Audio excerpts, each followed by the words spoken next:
ગુજરાત રાજ્યના પ્રાથમિક શિક્ષક મિત્રોને આવનારી જે શિક્ષણ વિભાગની અધિકારી બનવા માટેની પરીક્ષાઓ જેવી કે ટીપીઓ ક્લાસ 2 છે, જીઈએસ ક્લાસ 2 છે, ડીઓડીપીઓ પરીક્ષા છે, તો આ પરીક્ષાઓની અંદર પ્રાથમિક શિક્ષક મિત્રોને તક મળે એ કુદરતી ન્યાયના સિદ્ધાંત અનુસાર જરૂરી છે, કારણ કે પ્રાથમિક શિક્ષક મિત્રોનું સૌથી મોટું મહેકમ છે.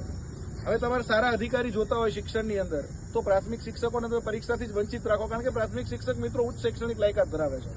MA, MEd, MSc, MEd, MCom, MEd, PhD, MPhil કરેલા શિક્ષક મિત્રો ને તમે પ્રાથમિક શિક્ષકમાંથી અધિકારી બનવાની તક જ નહીં આપો તો જે હેલ્ધી કોમ્પિટિશન છે એ થવાની નથી. પ્રાથમિક શિક્ષક મિત્રોને દેખીતી રીતે અન્યાય થાય છે. એ જીએડીના કોઈ નિયમ છે એવા, સમજો કોઈ 2 કેડેટ ડાઉન કરવાની, તો જ્યારે બહુ બહોળા પ્રમાણમાં લોકોને અન્યાય થતો હોય, બહોળા સમુદાય ને પરીક્ષાથી વંચિત રાખવામાં આવતો હોય, ત્યારે ખરેખર એ નિયમમાં છૂટછાટ લેવી જોઈએ અને નિયમમાં બાંધછોડ કરી અને પૂર્વદ્રષ્ટાંત ન બને એ રીતે આરઆર સુધારી અને પ્રાથમિક શિક્ષક મિત્રોને સત્વરે આવનારી ટીપીઓ પરીક્ષા છે, જીએસ ક્લાસ 2 પરીક્ષા છે, ડીઓડીપીઓ પરીક્ષા છે, એમાં તક આપવામાં આવે એવી તમામ પ્રાથમિક શિક્ષક મિત્રો વતી માંગણી છે.